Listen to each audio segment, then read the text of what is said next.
ድርሳነ ገብርኤል ዘመስከረም።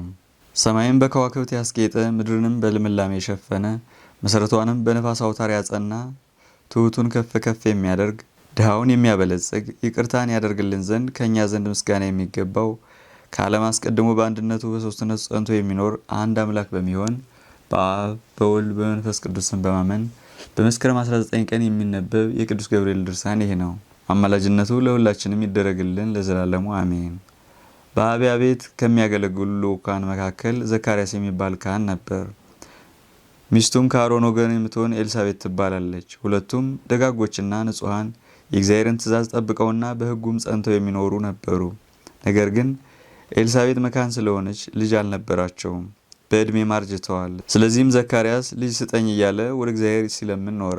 ከዚህ በኋላ ካህናቱ በየተራቸው በቤተ ክህነቱ አገልግሎት እንደሚሰጡ ሁሉ የእርሱ ተራ ደረሰና ለማይጠንት ወደ ቤተ መቅደስ ገባ። ሕዝቡም እርሱ ጸሎተ ዕጣኑን በሚያሳርግበትና በሚያጥንበት ጊዜ በውጭ ሆነው ይጸልዩ ነበር። በዚያን ሰዓት የእግዚአብሔር መልአክ በዕጣኑ መሰዊያ በስተቀኝ በኩል ለዘካርያስ በታየው ጊዜ ተንቀጠቀጠ፣ ፍርሃትና ድንጋጤ አደረበት። መልአኩ ግን ጸሎትህ ተሰምቶልሃልና አይዞህ አትፍራ አለው። ሚስት ኤልሳቤጥም ትጸንሳለች፣ ወንድ ልጅም ትወልዳለች። በእርሱ ደስ የምትሰኝበት ስለሆነም ስሙን ዮሐንስ ትለዋለህ። በተወለደም ጊዜ ብዙ ሰዎች ደስ ይሰኛሉ፣ በእግዚአብሔር ዘንድ ታላቅ ክብር ያለው ነውና። የሚያሰክር ወይን አይጠጣም፣ ከእናቱ ማኅፀን ጀምሮ መንፈስ ቅዱስ ይመላበታልና። ከእስራኤልም ልጆች ብዙዎችን ወደ እግዚአብሔር ወደ አምላካቸው ይመልሳቸዋል። በመንፈስ ቅዱስ ቃኝነት በኤልያስ ኃይል ይመራል ይጓዛልም አለው። ዘካርያስም ይህን ነገር እንዴት ሊሆን ይችላል? በምን አውቀዋለሁ? እኔ ሸምግያለሁ፣ ሚስቴም የመውለጃዋ ጊዜ አልፏልና ሲል መልአኩን ጠየቀው። መልአኩም እንግዲህ ይህን የምስራች ነግርህ ዘንድ ወደ አንተ የተላኩ በእግዚአብሔር ፊት የምቆም እኔ ገብርኤል ነኝ። ነገር ግን ጊዜው ደርሶ የሚፈጸመውን ነገር አላመንከኝምና ይህ እስኪፈጸም ድረስ መናገር ተስኖህ ዲዳ ሆነ ቆይ አለው። እርሱም ዲዳ ሆኖ ኖረ። የተወደዳችሁ ወንድሞቼ ሆይ አብርሃም 100 ዓመት ከሆነ በኋላ ሚስቱን ፈጽማ አርጅታ ሳለች የይስሐቅን ከእነርሱ መወለድ የሚናገር የኦሪትን መጽሐፍ እያነበበና እያወቀ ይህ ካህን የመልአኩን ቃል ለምን ተጠራጠረ? ስለዚህም ነገር ጡምና ጣፋጭ አንደበት ወይም ያነጋገር ቀልጥፍና ሐዋርያው ጳውሎስ አብርሃም ካረጀ ካፈጀ በኋላ ሚስቱ ሳራም ሙቀት ልምላሜ ተለይቷት እያለ የተነገረውን ቃል አምኖ ተቀበለ እንጂ አልተጠራጠረም ብሎ መሰከረ። ዳግመኛም እግዚአብሔር ለአብርሃም ልጅህን ይስሐቅን ሰዋልኝ ብሎ በነገረው ጊዜ እርሱ እግዚአብሔር ከይስሐቅ ስም የሚያስጠራ ልጅ ይወለድልሃል ሲል የሰጠው ተስፋ ይቀርብኛል ብሎ ሳይጠራጠር ወይም ተስፋ ሳይቆርጥ በፍጹም እምነትና በልበ ቆራጥነት ልጁን ለመስዋዕት አቀረበ እንጂ ቅሬታ አልተሰማውም። እንደዚሁም ሁሉ ይህ ሐዋርያ በሌላው ቦታ እንደተናገረው ልጁን እንዲሰዋለት እግዚአብሔር ለአብርሃም የመጨረሻ ፈተና ባቀረበለት ጊዜ ስለ ልጁ ስለ ይስሐቅ የተነገረውን ተስፋ ሳይጠራጠርና የሞተውንም ማስነሳት የሚችል አምላክ መሆኑን በማመን ልጁን ይስሐቅን ወደ መሰዊያው ቦታ በአስቸኳይ ይዞት ሄደ። ዳግመኛም ሐዋርያው ያዕቆብ እንግዲህ አባታችን አብርሃም ልጁን ይስሐቅን ወደ መሰዊያው ባቀረበው ጊዜ በስራው የከበረ በእምነቱ የጸና ሆኖ አልተገኘምን ብሎ ተናገረ። እንግዲህ ይህ ካህን የምእመናን መሪ ሲሆን ኑፋቄ ሊያድርበት ከቻለ በካህናት መመራትን ለሚሹ ምእመናን ልቦና ላይ የቱን ያህል ጥርጣሬ ያሳድርባቸው። አስቀድሞ ልጅ የከለከለው ኋላም ሊሰጠው የወደደ እርሱ አንዱ እግዚአብሔር አይደለምን? አሁንስ መንሳት መስጠት አይችልምን? እግዚአብሔር መግደል፣ ማዳን፣ ማዋረድ፣ ማክበር፣ መቅሰፍ፣ ይቅር ማለት በጠቅላላውም የፈለገውን ሁሉ ማድረግ የሚችል አምላክ ነው። ወደ ቀደመ ነገራችን እንመለስና ከዚህ በኋላ የዘካርያስ ሚስቱ ጸንሳ ወንድ ልጅ ከወለደች በኋላ በ8ኛው ቀን ዘመዶቿ መጥተው የልጁ ስም ማን ተብሎ ይጠራ ብለው እናቱን ጠየቋት። እርሷም ምናልባት መናገር ይችል እንደሆነ አባቱን ጠይቁ አለቻቸው። አባቱንም በጠየቁ ጊዜ የሚጽፍበት ብራና ወይም ወረቀት እንዲሰጡት በእጁ ጠቅሶ አሳያቸውና ከሰጡት በኋላ አንደበቱ ተፈታለትና ዮሐንስ ተብሎ ይጠራ ሲል ተናገረ። ዳግመኛም የቀድሞውን ነገር በማስታወስ የምነግራችሁን ስሙ፣ በአርቆ አስተዋይነታችሁም እጅግ የሚወደድ የሚጠሩትና የሚሰማቸው ሊቀ መላእክት ቅዱስ ገብርኤልን ተወዳጅ ዜና አድምጡ። ሐዋርያው ጳውሎስ በመታገሳችን የመጻሕፍትንም ቃል በማመናችን ፍጹም ተስፋችን እናገኝ ዘንድ የተጻፈው ሁሉ ለእኛ ምክርና ተግሳጽ እንዲሆን ተጻፈ ብሎ እንደተናገረ ካነጋገሩ ቀልጣፋነትና ጣፋጭነት የተነሳ ሊጠገብ የማይቻል የነፍስና የሥጋን ሕይወት የሚገነባ ነውና። እንግዲህ በቅዱስ መጽሐፍ የዘካርያስን ልጅ ዮሐንስን ወደ ምድረ በዳ ወስዶ መንግሥተ ሰማያት ቀርባለችና ንስሐ ግቡ እያለ ለእስራኤል በግልጥ እስከሚያስተምር ድረስ ሲጎበኘው እንደነበር ሰምተናል። የነገሩ መነሻ ግን ጌታችን ኢየሱስ ክርስቶስ ከእመቤታችን ድንግል ማርያም ከተወለደ ከ2 ዓመት በኋላ በጥበብ የተፈላሰፉ ሰዎች በምስራቅ በኩል ኮከቡን አይተን ልንሰግድለት መጥተናልና የተወለደው የዓለም መድኃኒት ወዴት አለ እያሉ በፈረስና በብዙ ሰራዊት ታጅበው ኮከብ እየመራቸው ከምስራቅ ወደ ኢየሩሳሌም በመጡ ጊዜ ኮከቡን ይመራ የነበረው የመላእክት አለቃ ይህ ቅዱስ ገብርኤል ነበር። ይህን ዜና የሰማ ሄሮድስ ግን ደነገጠ። የጥበብ ፈላስፋዎቹ ሰዎች የመጡበትን ምክንያት በቆይታ ጠየቃቸውና አመጣጣቸው ስለተወለደው ንጉሥ መሆኑን ስለነገሩት እኔም ሄጄ ልሰግድለት እፈልጋለሁና ሁኔታውን ስትመለሱ ንገሩኝ አላቸው። ከዚህም በኋላ ሄደው ከዋሻው አካባቢ ሲደርሱ ያ ሲመራቸው የነበረው ኮከብ በመካከላቸው ቆመ። ወደ ዋሻውን በገቡ ጊዜ ዮሴፍና ሕፃኑን ከእናቱ ጋር አገኟቸውና ለሕፃኑ ንጉሥ ሰገዱለት። እንደዚሁም ወርቅና ከርቤ ዕጣን ገበሩለት። ማለት ወርቁን ስለ መንግስቱ፣ ዕጣኑን ስለ አምላክነቱ፣ ከርቤውን የእኛን የነፍስ ምረት ለማጣፈጥ ስለኛ በፈቃዱ ለተቀበለው ስለ ሞቱ መሪርነት መታሰቢያ አድርገው አቀረቡለት። ወደ ቀድሞ ነገራችን እንመለስና ከዚህ በኋላ መልአከ ምስጢር ቅዱስ ገብርኤል በዚች ሌሊት ተገልጾላቸው ሲመለሱ በሌላ ጎዳና እንዲሄዱ እንጂ ወደ ሄሮድስ እንዳይሄዱ ነገራቸውና ጎዳናቸውን ለውጠው ወደ ሀገራቸው ተመለሱ። ከዚህ በኋላ ሄሮድስ ተቆጣና ከተወለዱ ጀምሮ እስከ 2 ዓመት ዕድሜ ያላቸውን ሕፃናት ፍጁ ብሎ ጭፍሮቹን አዘዛቸውና ጭፍሮቹም እንደታዘዙ ልጅህ እንዲገደል ተፈርዶበታልና አምጣ ብለው ዘካርያስን ጠየቁት። እርሱም እሺ ጥቂት ታገሱኝ አመጣላችኋለሁ አላቸውና ሕፃኑን ተሸክሞ ወስዶ ቀድሞ በተገለጸለትና የልጁንም መወለድ በነገረው በመሰዊያው ላይ አስቀመጠው። በዚያን ጊዜ የመላእክት አለቃ ቅዱስ ገብርኤል መጣና ሕፃኑን በክንፉ ታቅፎ ጲግ ወደምትባል ወደ ሲናይ በረሃ ወሰደው። ሕፃኑም ቅዱስ ገብርኤል በዚያ በረሃ ከአራዊት አፍ እየጠበቀው አደገ። እኛንም ገፍቶ ለመጣልና በወጥመድ አጥምዶ ለመጥለፍ ከሚያሴር እንደዚሁም እንደ አንበሳ እያገሳ እኛን በማደናገጥ ከኛ መካከል ለመዋጥ ከሚሻ ጠላታችን ሰይጣን ይጠብቀን፣ አሜን። ልመናው አማላጅነቱ ከሁላችን ጋር ይሁንና የመላእክት አለቃ ቅዱስ ገብርኤል ያደረገው ተአምር ይህ ነው። በራዲዮስ የሚባል አንድ ሰው ነበር።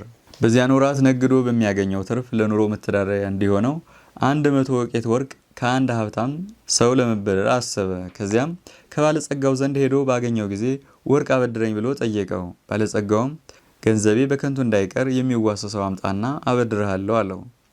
በራዲዮስም ስለ ዋስትናውስ በቂ ዋስ አለኝ፣ ነገር ግን ከዚህ ለመምጣት አይቻለውምና ሁለታችንም ዋሴ ካለበት እንሂድ አለው። ያም ባለጸጋ ልጁን ጠርቶ ልጄ ሆይ ይህ ሰው 100 ወቄት ወርቅ ብድር ጠይቆኛልና ዋስ ይሰጥህ ዘንድ አብረኸው ሄድ አለውና ልጁና በራዲዮስ ሄደው ከቤተ ክርስቲያኑ በር ደረሱ። ከዚያም በራዲዮስ በቤተ ክርስቲያኑ የሚገኘውን የቅዱስ ገብርኤልን ስዕል ለባለጸጋው ልጅ እያሳየ ዋሴ ይህ ነው ባለው ጊዜ የባለጸጋው ልጅ ይህስ በእርግጥ ለዋስትና የሚበቃና የታመነ ሰው ነው አለ። በዚህም ከተስማሙ በኋላ የባለጸጋው ልጅና በራዲዮስ ወደ ባለጸጋው ተመልሰው ሄዱና ለዋስትና የቀረበው ሰው እጅግ የታመነና ቀና ሰው መሆኑን አረጋግጫለሁና ሊዋስ ይችላል ሲል ልጁ ለአባቱ በገለጸለት ጊዜ ባለጸጋው መልሶ ስሙ ማን ይባላል ብሎ ቢጠይቀው ስሙ ሊቀ መላእክት ቅዱስ ገብርኤል ይባላል አለው። ባለጸጋውም እንዲህ እስከሆነ ከእርሱ ጋር ቃል ኪዳን ሳልገባ አልሰጥህም ስላለው በራዲዮስ በነገው ዕለት በፈለግከው መንገድ ቃል እገባልሃለሁ ብሎት ወደ ቤቱ ሄደ። በማግስቱ ጠዋት ባለጸጋው ወደ ቤተ ክርስቲያን ሄደና በሊቀ መላእክት ቅዱስ ገብርኤል ስዕል ፊት ቆሞ እንዲህ አለ። የእግዚአብሔር መልአክ ሆይ ወርቄን ለዚህ ሰው በምሰጥበት ጊዜ በእኔና በዚህ ሰው መካከል ምስክር ትሆን ዘንድ የፍቅርህና የይቅርታህን ዋስትና ብቻ እፈልጋለሁ። እውነተኛ ምስክርነትህን ስለማምንበት ከአንተና ከእግዚአብሔር በቀር ሌላ ምስክር አልፈልግምና።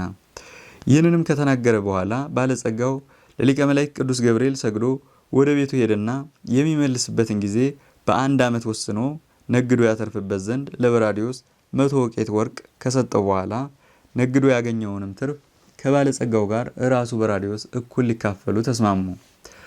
በራዲዮስም በሊቀ መላእክት ቅዱስ ገብርኤል አማላጅነት በወርቁ ሲነግድ ብዙ ትርፍ አገኘ። ነገር ግን የባለጸጋውን ገንዘብ ሳይመልስለት የዓመቱ መጨረሻ የመክፈያው ጊዜ ገደብ አለፈ።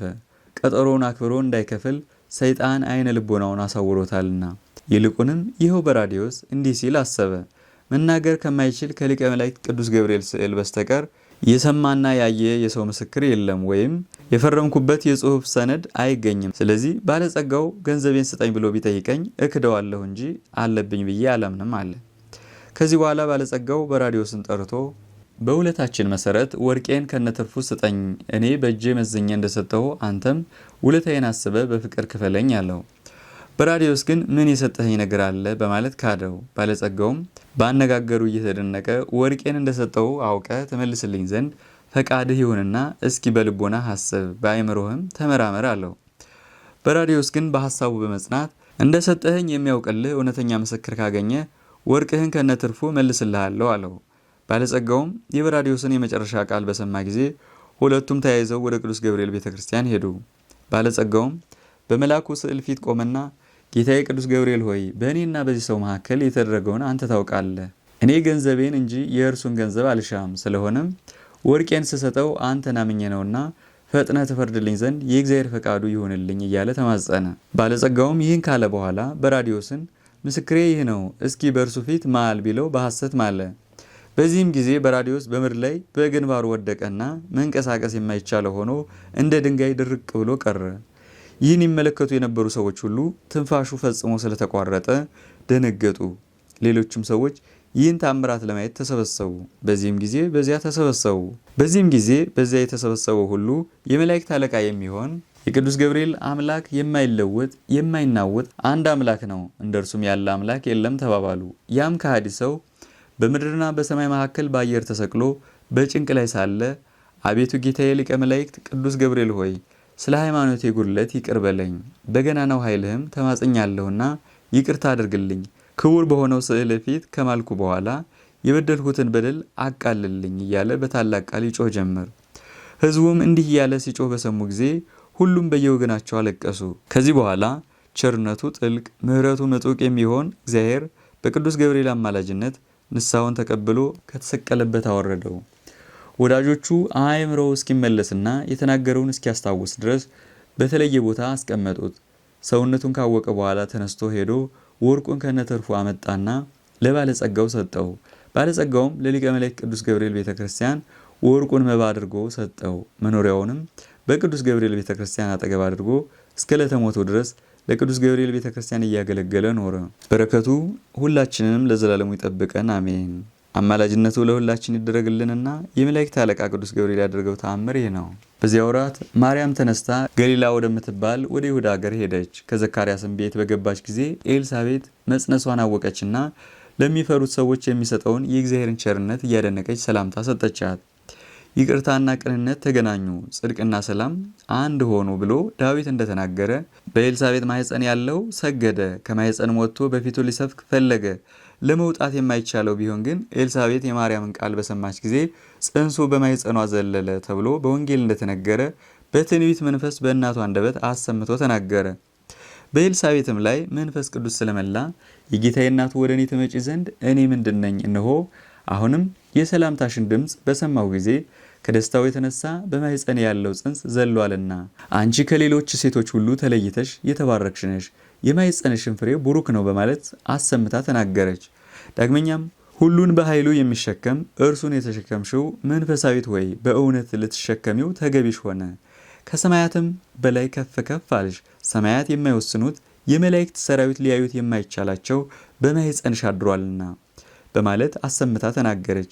ድንግልም የማኅፀንሽ ፍሬ የተባረከ ነው ያለችውን የኤልሳቤጥን ቃል በሰማች ጊዜ መንፈስ ቅዱስ እንዳደረባት አወቀች። ስለማይመረመረውም ጸጋ የእግዚአብሔርን ምስጋና እንዲህ ስትል ጀመረች። ሰውነቴ እግዚአብሔርን ከፍ ከፍ ታደርገዋለች፣ ልቤም በጌታዬና በአምላኬ ደስ ይላታል። የባሪያውን ትሕትና ተመልክቷልና።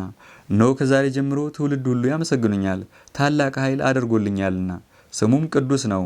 ይቅርታውም ለሚፈሩት ሰዎች ለልጅ ልጅ ይኖራል። ኃይልን በክንዱ አደረገ፣ ትዕቢተኞችን አዋረደ፣ ኃይለኞችንም ከዙፋናቸው ገለበጣቸው። ትሑታንን ግን ከፍ ከፍ አደረጋቸው። የተራቡትን ከበረከቱ አጠገባቸው፣ ባለጸጎችን ግን ባዶ እጃቸውን ሰደዳቸው። ወዳጁ እስራኤልን በረድኤት ጠበቀው። ለአባቶቻችን ለአብርሃምና ለዘሩም እስከ ዘላለሙ ድረስ የገባውን ቃል ኪዳን አስቧልና።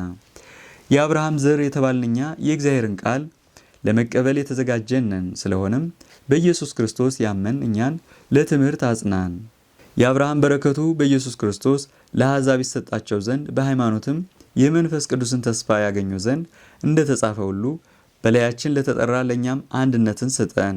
እንደዚሁም በሃይማኖት የአብርሃም ልጅነታችንን በማስመስከር በእግዚአብሔር ዙፋን ፊት ምሕረት እናገኝ ዘንድ ለዘላለሙ ክብር ምስጋና የሚገባው የመንፈስ ቅዱስ ፈቃዱ ይሆንልን ለዘላለሙ አሜን። በረከቱ አማላጅነቱ ከሁላችን ጋር ለዘላለሙ ይሁንና የመላእክት አለቃ ቅዱስ ገብርኤል ያደረገው ተአምር ይህ ነው። ይህ ተአምር ቅዱስ ገብርኤል ጢሞቴዎስንና የሮሙን ቴዎድሮስን እንደረዳቸው ይናገራል። ቴዎድሮስ የሚባል የሮም ሰው ነበር። ይህንንም ቅዱስ ከንጉሱ ዘንድ ወሰዱትና ንጉሱ ለጣዖት ስገድ አለው። ያም ቅዱስ ለእግዚአብሔር እንጂ ለጣዖት አልሰግድም ስላለው ጽኑ ቅጣት ይፈጽምበት ዘንድ ለሹሙ አሳልፎ ሰጠው። እግዚአብሔርም ጽናቱንና ትዕግስቱን በተመለከተ ጊዜ የመላእክት አለቃ ቅዱስ ገብርኤል ላከለትና እርሱን አድኖ ሹሙን ገደለው። ከዚያም የክርስቶስን ሃይማኖት እየዞረ የሚያስተምርበት መንፈሰ ጠንካራ ነጭ አምባላይ ፈረስ ሰጠው። በረከቱ ከሁላችን ላይ ለዘላለሙ ይኑር አሜን።